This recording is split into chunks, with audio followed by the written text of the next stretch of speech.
Así es, disponga su corazón, toda su atención a la palabra de Dios. No a mí porque no me alcancé a peinar mucho, así que me queda poco pelo, así que no es tanto trabajo, pero el tiempo a veces es escaso.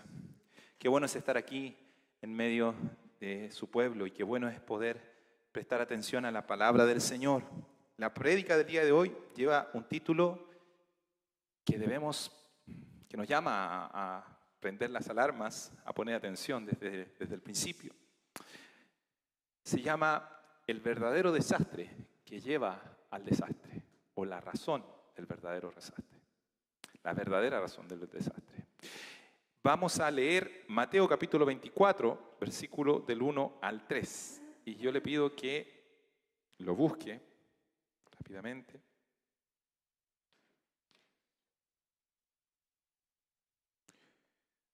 Nuestro país está acostumbrado a los desastres. Y de hecho nos jactamos los chilenos, en cierta manera, de ser personas resilientes, personas que saben adaptarse a los desastres. Pero a nadie le gusta el desastre. Desastres naturales en nuestro territorio ocurren todo el tiempo. Terremotos, incendios, lluvias torrenciales, destructoras. Hay desastres que uno no prevé, no sabe que van a venir. Pero el peor desastre es cuando uno sabe que algo va a pasar y no hace nada por ello. O es más, cuando uno lo provoca y finalmente el día llega y el desastre ocurre. Y el desastre termina siendo simplemente la culminación de algo que sucedió mucho antes. Esto fue lo que le pasó al pueblo de Israel. Y el día de hoy vamos a leer 3 versículos solamente, pero que el Señor nos ayude a poder prestar toda nuestra atención y tomar nota para que ninguno de nosotros siga el ejemplo de estos hombres, sino que sigamos el ejemplo de los discípulos de Jesús. Mateo capítulo 24, versículo del 1 al 3, dice así la palabra del Señor. Cuando Jesús salió del templo y se iba, se acercaron sus discípulos para mostrarle los edificios del templo. Respondiendo él les dijo, ¿veis todo esto? De cierto os digo que no quedará aquí piedra sobre piedra que no sea derribada. Y estando él sentado en el monte de los olivos, los discípulos, se le acercaron aparte diciendo, dinos, ¿cuándo serán estas cosas y qué señales habrá de tu venida y del fin del siglo? Oremos un momento. Bendito Salvador, yo te doy gracias porque podemos acercarnos a tu palabra con libertad en esta nación, Dios, en este país. Porque podemos un domingo reunirnos con libertad, exponer tu palabra, Señor, y no hay impedimento para hacerlo. Tú nos has regalado esto. Tú nos has dado aquí en Chile esta libertad, este gozo de poder venir libremente y cantarte y adorarte. Señor, gracias. Y te pido que en tu misericordia nunca cortes esta bendición sobre mi país, Señor. Que podamos con libertad venir, leer tu palabra domingo a domingo y pueda ser predicado tu evangelio, Señor, en todo nuestro país. Gracias porque ha llegado a nuestras casas, gracias porque ha llegado a nuestras vidas, Señor, tu evangelio. Pero ayúdanos, Señor, a tener corazones que lo reciban, Dios. Que no sean solo nuestros oídos, no solo sea nuestro cuerpo en este lugar, sino que sea nuestro corazón, Dios, atendiendo a tu palabra. Y yo te pido, Espíritu de Dios, que seas tú convenciéndonos, transformándonos, porque sin tu obra nada somos, Señor. Todos nosotros venimos delante de ti con la misma necesidad, y esa necesidad eres tú, es escuchar tu palabra, es recibir tu consejo, Señor, y ser por ti guiados. Lo pedimos en el nombre de Jesús. Amén.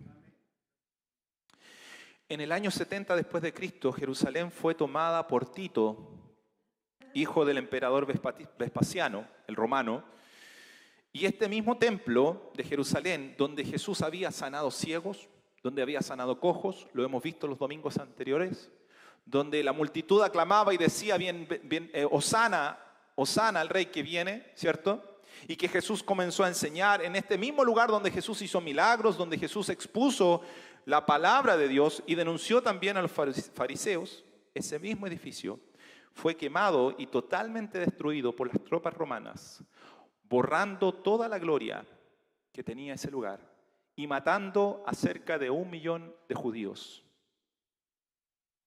Fue un día terrible en la historia de Israel, el día más oscuro que ha vivido esa ciudad. y estamos hablando de Jerusalén, una ciudad que ha vivido muchos momentos oscuros, pero tal vez ese, me atrevo a decir, que fue el momento más oscuro de toda su historia. Uno de los historiadores más famosos de aquella época es el historiador judío Flavio Josefo. Y déjeme leerle una cita donde él describe lo que sucedió ese día. Dice: uno de los soldados, sin esperar órdenes y sin llenarse de horror por una empresa tan terrible, y movido por un impulso sobrenatural, arrancó una tea de la madera que ardía y, alzado por uno de sus compañeros de armas, lanzó el ardiente proyectil a través de una ventana de oro del templo. Cuando surgieron las llamas de entre los judíos, salió un lamento tan punzante como la misma tragedia. Mientras el santuario estaba ardiendo, no hubo compasión por la edad ni respeto por el rango. Por el contrario, la matanza incluyó a niños y a viejos, laicos y sacerdotes por igual. Jerusalén, en ese año, vivió el día más sangriento y terrible que jamás había vivido. Pero el verdadero desastre no nació en ese año. El verdadero desastre que generó esta masacre y esta destrucción del templo realmente sucedió el día de los versículos que acabamos de leer. Fue el día en que Jesús sale del templo, pero no como las otras ocasiones lo hizo. Jesús muchas veces visitó el templo. En esta ocasión era distinto, porque en esta ocasión Jesús sale del templo para no volver jamás, abandonando ese lugar para siempre. Los versículos que anteceden, que se leyeron la semana pasada del capítulo 23 de Mateo, pronuncian las palabras de Jesús antes de salir por última vez de ese templo, y sería bueno que las recordáramos. Mire lo que dice el versículo 37 de Mateo 23. Insisto, versículos que se leyeron la semana pasada. Jesús dice: Jerusalén, Jerusalén, que matas a los profetas y apedreas a los que te son enviados. ¿Cuántas veces quise juntar a tus hijos como la gallina junta a sus polluelos debajo de las alas, y no quisiste? He aquí, vuestra casa os es dejada desierta, porque os digo que desde ahora no me veréis hasta que digáis: bendito el que viene en el nombre del Señor. Jesús expresa su profundo dolor por el corazón endurecido e incrédulo de la gente de Israel, que aún viendo las señales y las maravillas que el Cristo había hecho en medio de ellos, en ese mismo lugar, en ese mismo templo, ellos no quisieron reconocer que Él era el Señor. Ellos no quisieron rendirse ante la majestad de Jesús. Ellos voluntariamente endurecieron su corazón y cerraron sus ojos para no ver lo que era evidente, que el Hijo de Dios estaba ahí, que el Hijo de Dios estaba en medio del templo. El desastre, como les decía, comenzó el día en que ellos resistieron a tal punto la gracia de un Dios misericordioso que el Hijo de Dios se retiró del templo por última vez. Salió para no volver a entrar nunca más. La gallina pone a sus polluelos bajo sus alas para darles protección, para esconder a sus pollitos de los depredadores o de las inclemencias del tiempo. Así el Señor buscó tantas veces que Israel se pusiera bajo su protección. Él es quien los podía defender de Satanás, del diablo, del acusador y de todas las circunstancias de la vida. Jesús era el Señor en medio de ellos. Y estando con Él estaban protegidos. ¿Se acuerdan aquellos hombres que estaban atemorizados en la barca? Por la tormenta, por el viento, por el mar embravecido. Y Jesús se levanta y los reprende y le dice: ¿por qué estáis así amedrentados, hombres de poca fe? Y manda a callar el viento y manda a calmar las aguas. Y se hizo una grande bonanza. ¿Por qué habrían de estar amedrentados si Jesús estaba con ellos? Ellos estaban en la barca más segura que existía en todo el universo. Y estos hombres de Israel no entendieron que si Jesús estaba con ellos en el templo, entonces ellos realmente estaban protegidos. Realmente estaban cubiertos, realmente estaban guardados. Y este Señor estaba extendiendo sus alas para que se pusieran debajo de su protección. Pero algo desastroso sucedió. Ellos no quisieron ponerse bajo las alas del Señor. Jesús le dice tantas veces, y no quisiste. Ellos cerraron voluntariamente su corazón al llamado del Señor a ponerse bajo sus alas, bajo las alas del Omnipotente, aquellas alas que nos guardan y nos libran de todo mal. Ahora el Señor se va y diciendo una palabra, dice: he aquí, vuestra casa es dejada desierta. Esta terrible advertencia que Jesús hace a Israel hizo temblar el corazón de aquellos judíos que lo escucharon. Tal vez para nosotros esa frase puede ser como una frase poética, una frase bonita. Tal vez Jesús estaba alegorizando algo, pero un judío sabía que esas palabras no eran palabras poéticas simplemente, porque ellos habían escuchado esas palabras en la boca de profetas cada vez que venía un juicio duro de Dios sobre un lugar. Mire lo que dice Isaías capítulo 13, versículo 9. Cuando Dios habla contra Babilonia y le advierte que vendrá juicio de Dios sobre toda esa gloria. No ha habido, se dice, un imperio más glorioso en la antigüedad que el imperio babilónico, con tanta pompa, con tanto poder, con tanta hermosura. Y ese lugar fue reducido a nada. Y mire lo que dice Isaías capítulo 13, versículo 9. Dice: he aquí, el día de Jehová viene terrible y de indignación y ardor de ira para convertir la tierra en soledad y raer de ella a sus pecadores. Estas palabras que Jesús dice, he aquí vuestra casa será dejada desierta, el judío entendió que significaba que vendría un juicio terrible sobre ese lugar. Tal vez por esta razón es que los discípulos en esta ocasión les llama la atención el edificio o se ponen a mirar las rocas, las piedras. Los discípulos habían visitado muchas veces el templo. Jesús mismo había ido muchas veces al templo y no era la primera vez que lo visitaban, pero en esta ocasión ellos empiezan a decirle a Jesús: ¿te das cuenta los edificios que hay aquí? ¿Te has dado cuenta de las tremendas piedras, cómo fue esta construcción? Realmente el templo de Herodes, en el cual Jesús entró y enseñaba, se considera que era una de las maravillas del mundo antiguo. Se demoraron más de 50 años en construirlo. Fue una obra arquitectónica gigantesca y hermosa. Pero Jesús ahora decía: esta casa quedará desierta. ¿Cómo un edificio tan adornado y visitado de todo el mundo, de todos lados iban a ese lugar? ¿Se acuerda de aquel eunuco que iba a Jerusalén? Que venía de tierras lejanas. De todos lados venían a visitar ese lugar porque ese lugar era hermoso. Y además tenía el privilegio de ser llamada la casa de Dios.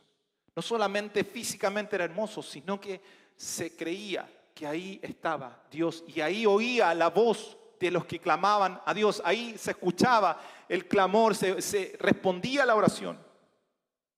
Como le dije, al salir Jesús, sus discípulos vuelven su mirada a este templo, extrañados tal vez por las palabras de Jesús. Dice el versículo 1, cuando Jesús salió del templo, se acercaron sus discípulos para mostrarle los edificios del templo.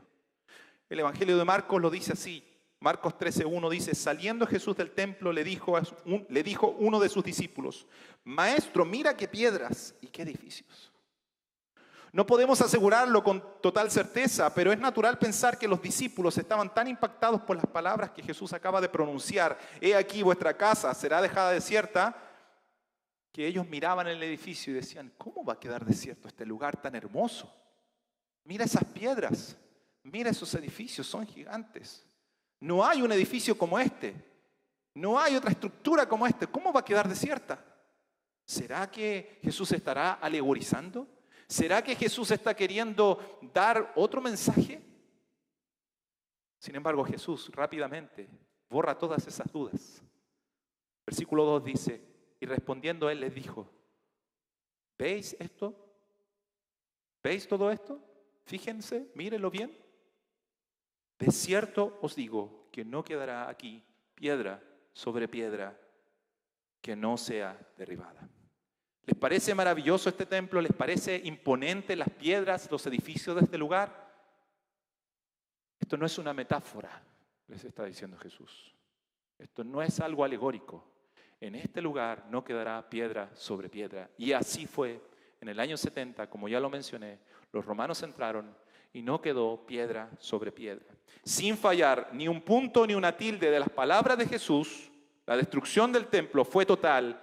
Y 2000 años después, con claridad, vemos que no quedó piedra sobre piedra. Y todo lo que queda de aquella construcción es simplemente un muro de contención que era de una explanada para poder construir más cosas. ¿Que sabe cómo se llama esa explanada? ¿Qué es lo único que queda? Muro de los lamentos. ¿Dónde quedó la gloria de ese templo? ¿Dónde quedó la majestad de esa estructura? Toda esa majestad se transformó simplemente en un muro de los lamentos. Qué buen nombre tiene. Porque, como le dije, la palabra del Señor no falló. La palabra de Jesús no falló. Jesús dijo, no quedará aquí piedra sobre piedra. Israel fue advertido por el Señor no una, no dos, no 3 veces, sino una y otra vez. Pero no quisieron oír al llamado del Señor. La terrible destrucción de Jerusalén y del templo no había ocurrido como un accidente ni como consecuencia de cuestiones políticas del primer siglo. Y esto es importante, mi hermano, que lo entendamos para que aprendamos. No fue producto del poderío romano, no fue producto de la rebelión de los judíos contra Roma, no fue por causas políticas, como dicen los libros de historia, que Jerusalén fue arrasada. No fue por un contexto de odio religioso o de odio, digamos, étnico. No fue porque habían ahí en ese tiempo muchos influencers que empezaron a hacer subir el odio unos contra otros y, como se dice hoy en día, a polarizar los ánimos. No fue eso, no fue la polarización lo que llevó a la destrucción del templo. Fue que Israel resistió al tal punto a su Salvador que su Salvador salió de en medio de ellos. Que su Salvador salió del templo. Esa es la verdadera razón. Ese es el verdadero desastre que llevó al desastre. El Dios del universo que gobierna todas las cosas, Él en su providencia y en su control de todas las cosas permitió que los romanos entraran y destruyeran todo. Pero la verdadera razón por la cual los romanos entraron fue porque cerca de 40 años antes, como Jesús lo había dicho, antes de que pasara una generación, ellos habían rechazado al autor de la vida. Ellos habían cerrado sus oídos a la voz del cielo. Los discípulos, tal vez, como ya dije, estaban incrédulos al principio. Semejante edificio, ¿cómo va a ser destruido? ¿Cómo lo van a destruir? Si este edificio está tan custodiado, este edificio está tan bien resguardado. No puede entrar cualquier persona, este lugar es tan lindo. Los historiadores cuentan de este edificio que lo adornaban a tal punto que, por ejemplo, en la fiesta de los tabernáculos prendían lámparas y desde todos lados se veía el brillo en la noche de este templo y parecía un diamante, era descrito como un diamante. Por el brillo que se generaba en medio de la oscuridad. Pero esa incredulidad que tenían los discípulos al principio de decir, ¿cómo estas piedras van a ser removidas? Ahora se vuelve en una convicción de que lo que Jesús está diciendo, así será. Y ellos ya dejan de mirar hacia el templo y empiezan a mirar a Jesús y a preguntarle, ¿cómo sucederá esto? ¿Cuándo será? ¿Cuál será el tiempo? Mire qué hermoso. Los discípulos entendieron algo, qué bueno. A ellos les costaba entender y a nosotros también nos cuesta.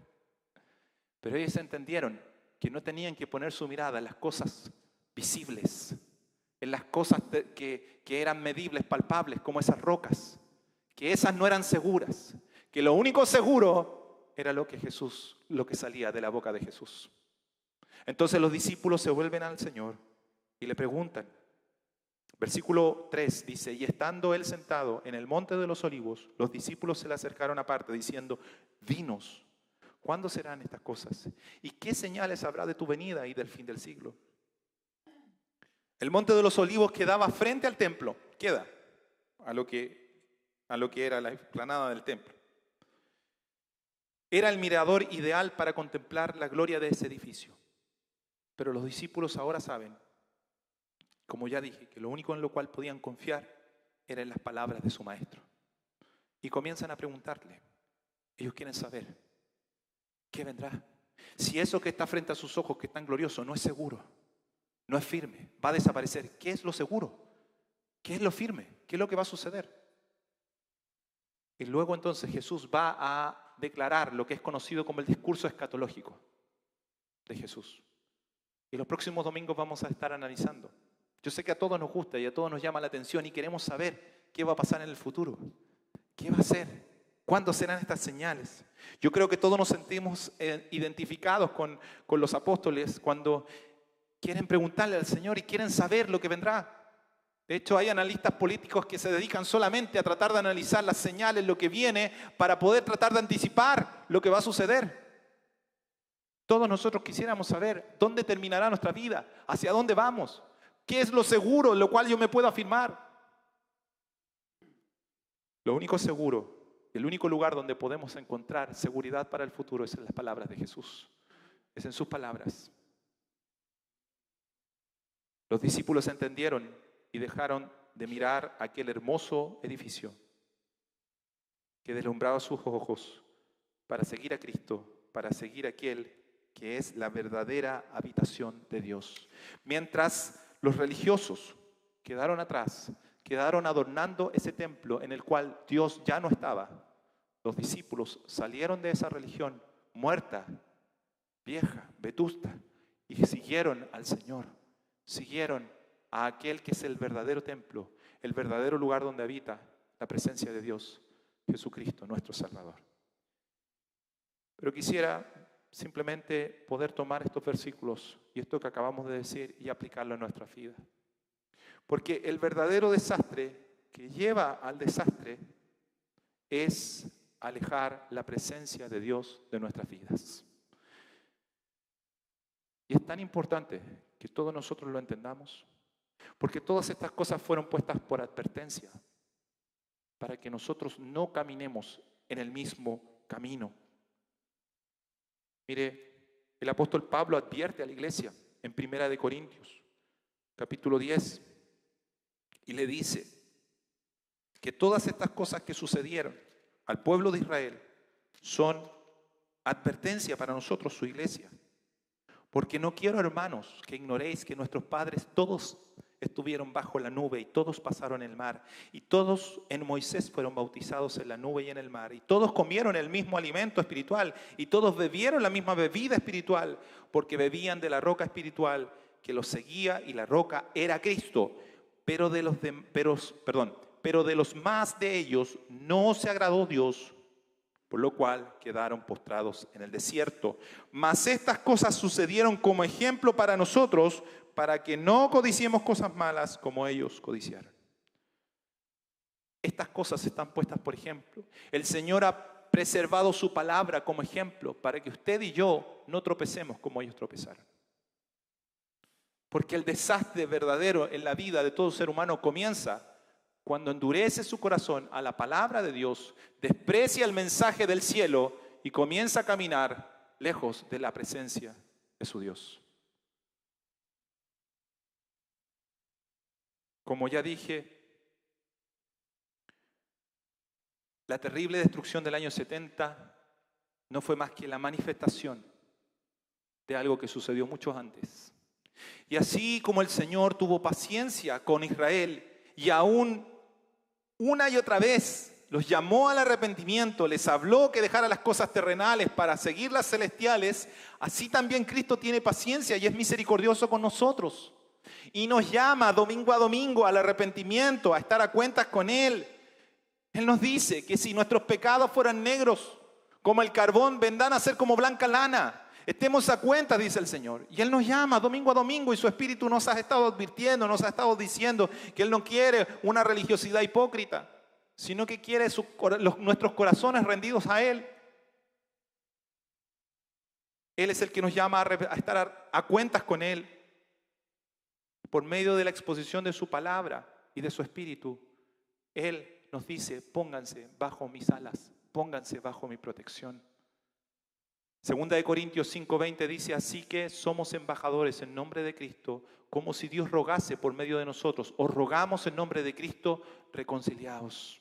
El apóstol le dice a la iglesia, nosotros lo que hacemos al predicar la palabra, al poner la palabra delante de ustedes, es decir lo que el cielo está diciendo. Es hablar lo que el cielo está en este momento llamando, y está llamando a una reconciliación, a que nos reconciliemos con Dios por medio de Jesucristo. La presencia del Señor es lo más preciado que hay en el templo de Dios, y no debemos despreciar ni contristar al Espíritu de Dios. Y cuando nosotros endurecemos nuestro corazón, y cuando nosotros no queremos obedecer a la voz del Señor, y volvemos a nuestra casa para vivir nuestra propia vida, cumpliendo solamente con el rito dominical, lo que estamos haciendo es contristar al Espíritu Santo. Es cerrar nuestros oídos y decirle al Espíritu Santo, el próximo domingo te escucho de nuevo, pero ahora tengo muchas cosas que hacer y quiero hacer mi vida. No te preocupes, el otro domingo voy de nuevo a escucharte. El Señor nos advierte, su palabra dice, no contristéis al Espíritu Santo de Dios, con el cual fuisteis sellados para el día de la redención. Sabemos que su templo no es ahora un edificio de piedras.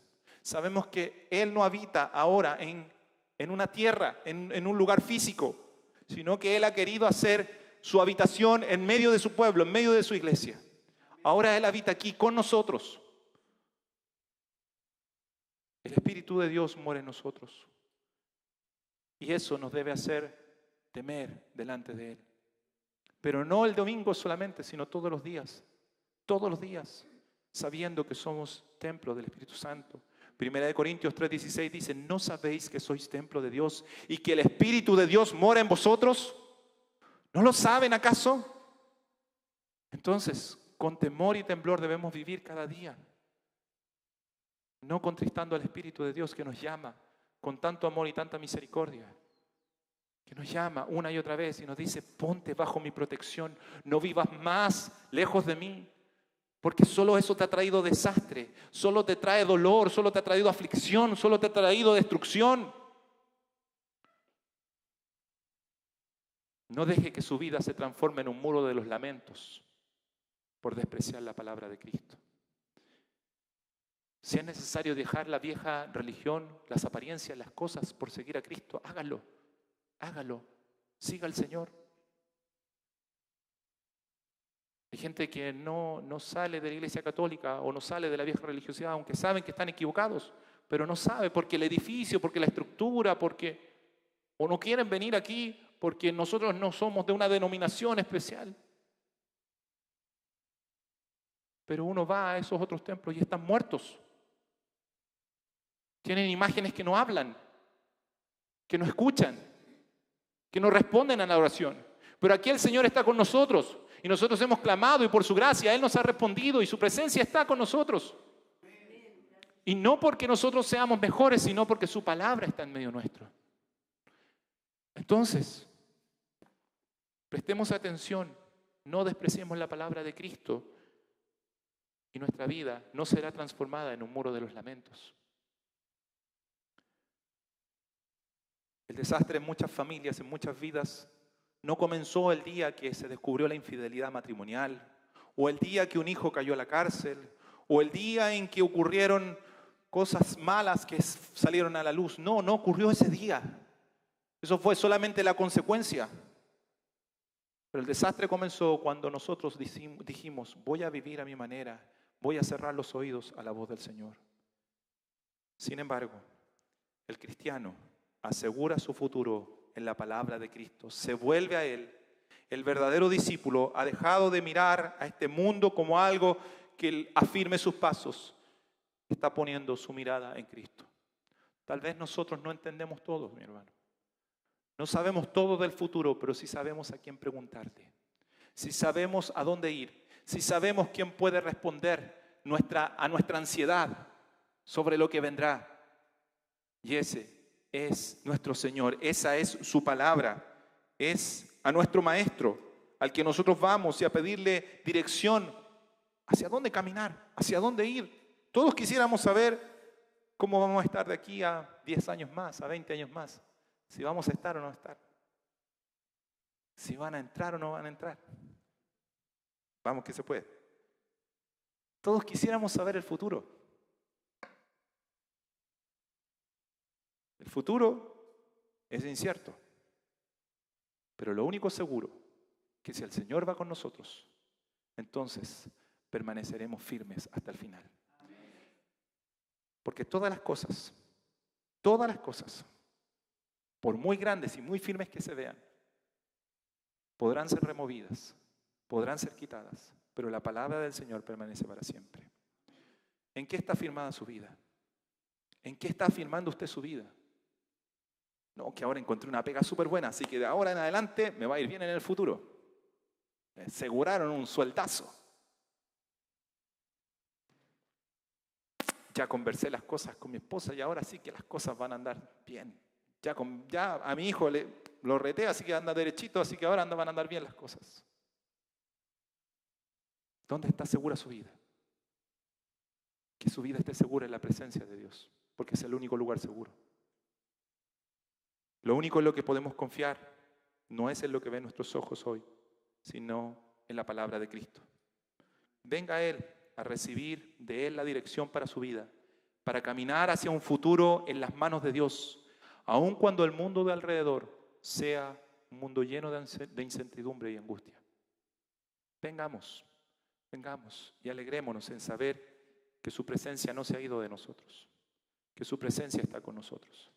Pero no tentemos al Señor, no lo tentemos, creyendo que podemos volver a vivir en independencia, cerrando nuestros oídos al Señor. No sea que el Señor se retire de en medio nuestro. Su misericordia es grande, mucho más grande de lo que nosotros podemos imaginar. Y Él no nos falla. Podemos confiar, pero no tentemos al Señor, porque Él azota al que llama por hijo, dice la Biblia. Y Él nos corrige, porque Él no quiere ver nuestra vida transformada en un muro de lamentos. Oremos. Señor bendito, gracias te damos, porque tú eres la luz de nuestro corazón. Y tu palabra es firme, segura. Todos nosotros quisiéramos tener asegurado el futuro, pero no necesitamos eso. Solamente necesitamos estar junto a ti. Solo necesitamos asegurar nuestros pasos en pos de ti y entonces estaremos seguros, Señor. Gracias porque tu palabra está con nosotros. Gracias porque no has retirado tu palabra de nosotros, Señor. Gracias, Dios. Gracias porque nos has traído a este lugar para que nuestros oídos escuchen tu palabra. Pero danos también un corazón humilde, sencillo, que reciba tu palabra, Señor.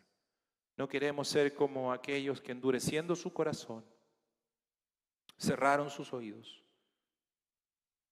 y apartaron tu voz de su propio corazón para su propia destrucción.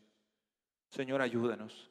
Ayúdanos a poner nuestros pies afirmados en ti, en tu palabra, y también a hablarle a otros, a llamar a otros, Señor, a ser agentes de reconciliación para que otros también vengan y se pongan bajo tus alas.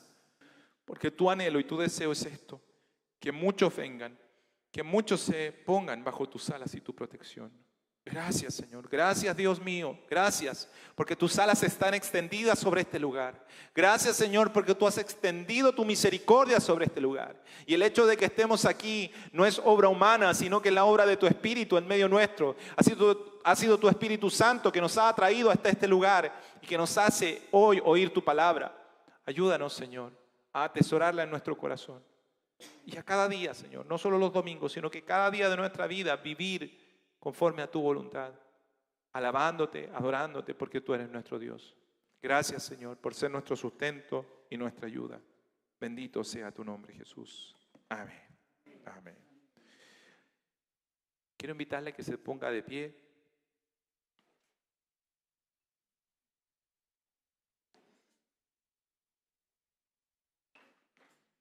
Y que podamos cantar una canción una vez más,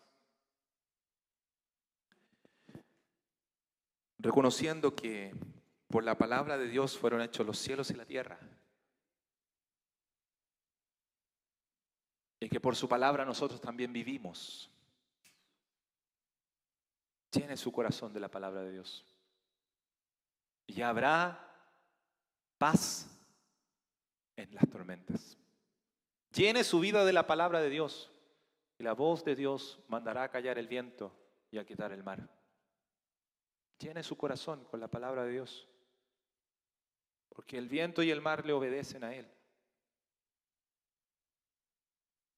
Porque la tierra entera tiembla ante su presencia. Y si su presencia va con nosotros, entonces estaremos seguros. Moisés lo entendió. Moisés dijo, si tu presencia no ha de ir con nosotros, no nos saques de aquí. Pero el Señor le prometió, yo iré contigo y te daré descanso. Qué maravilloso, qué maravilloso. ¿Cómo no agradecerle? ¿Cómo no alabar a nuestro Dios?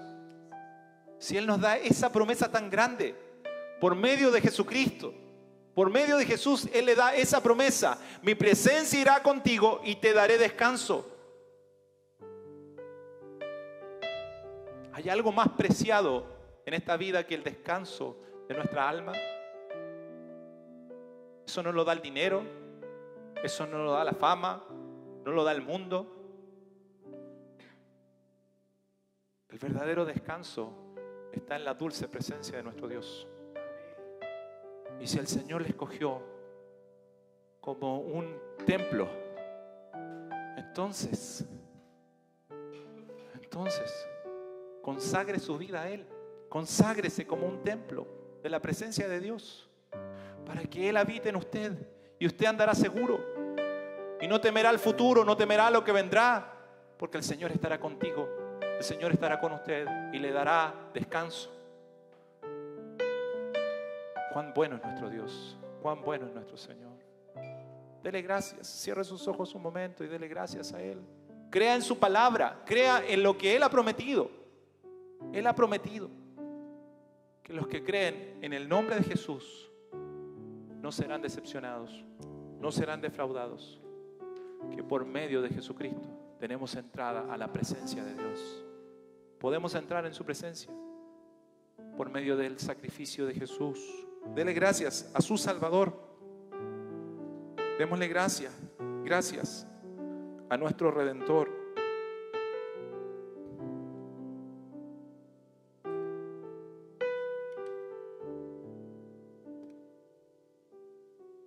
Nuestro Redentor, que nos abrió la puerta, que nos abrió el camino. Dele gracias. Gracias por tu presencia, Señor. Gracias porque tú nos abres el camino. Porque tú eres mi paz, tú eres mi gozo. Sobre todo, sobre toda la tierra, sobre todas las cosas, tú eres Rey. Tú eres Rey, Señor.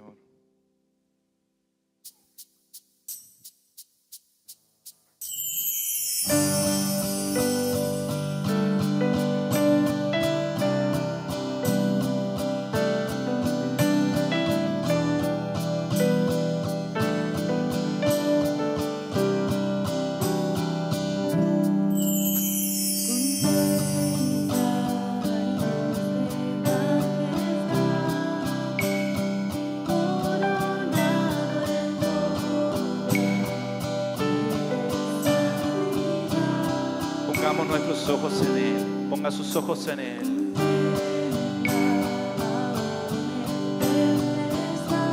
Él es lo único seguro, es el único lugar donde nuestra alma puede estar segura. Él es el Rey, es Rey.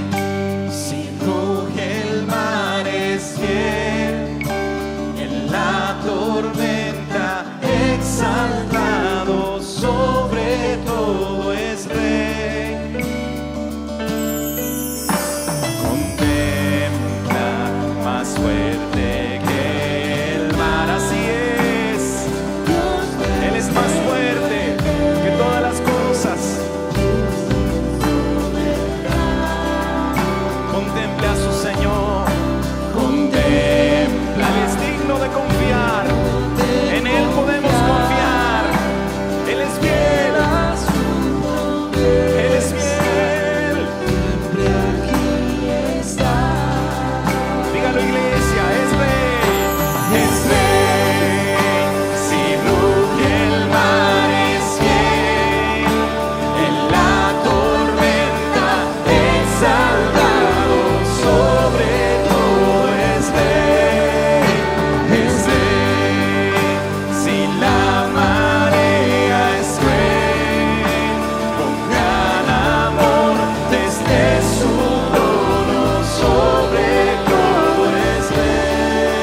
tierra le alaba. Todas las cosas se someten a su palabra. Él nos sostiene.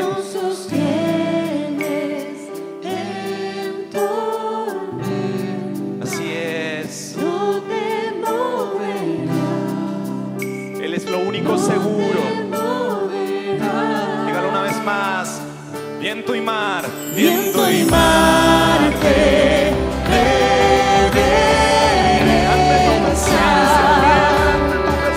truenos de Así es. tu presencia Maravilloso. nos sostiene Nuestra en tormentas. No te moverás, no te moverás, no te moverás. Nuestro Dios es seguro. No te moverás, es ley. Si ruge el mar es fiel. Aleluya. En la tormenta exaltado sobre todo es ley. Es ley. Si la marea es cruel, con gran amor desde su trono sobre todo es ley. Desde su trono sobre todo es ley. Desde su trono sobre todo es ley. Den un aplauso al Rey. Den un aplauso al Rey. Tú eres Rey. Nuestro corazón puede estar confiado en Él, mi hermano. Nuestro corazón puede estar confiado en Él. Ponga su confianza en Él. Ponga su alma, su corazón en Él. En Él. Asegúrese estar en su presencia. El Señor dice: estemos a cuenta. Estemos a cuenta. Si nosotros hemos pecado, dice la palabra de Dios, tenemos un abogado. Tenemos un abogado que nos defiende. Y podemos venir delante de Él a pedirle: defiéndenos, Señor. Defiéndeme tú, Señor. No me defenderé yo, defiéndeme tú con tu sangre, con tu misericordia, con tu gracia. Porque necesito estar bajo tus alas, necesito estar bajo tu presencia. Necesito estar bajo tu cobertura, oh Dios. No quiero vivir una vida lejos de ti, no quiero que te apartes de mí, no quiero que tu presencia esté lejos de mí. Yo quiero estar en tu presencia, Señor. Dígaselo a Él, dígaselo al Señor. Yo quiero caminar bajo tu voluntad, Señor, bajo tu palabra. Tú eres nuestro sustento, Señor. Tú eres nuestro sustento. Bendito sea el Señor. Dígalo una vez más. Viento y mar te reverencian. Dígale a Él. Viento y mar te reverencian. Todas las cosas se sujetan a Él. Truenos temen tu presencia. Tu gloriosa presencia, Señor. Nos sostienes en tormenta. Él es nuestro sustento. No te moverás, no te moverás. Una vez más, dígale: viento y mar te reverencian. Viento y mar te reverencian.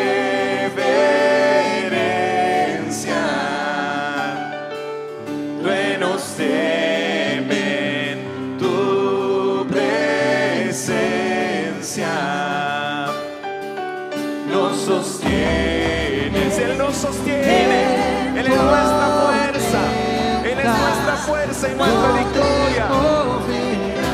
Dígaselo a Él. No te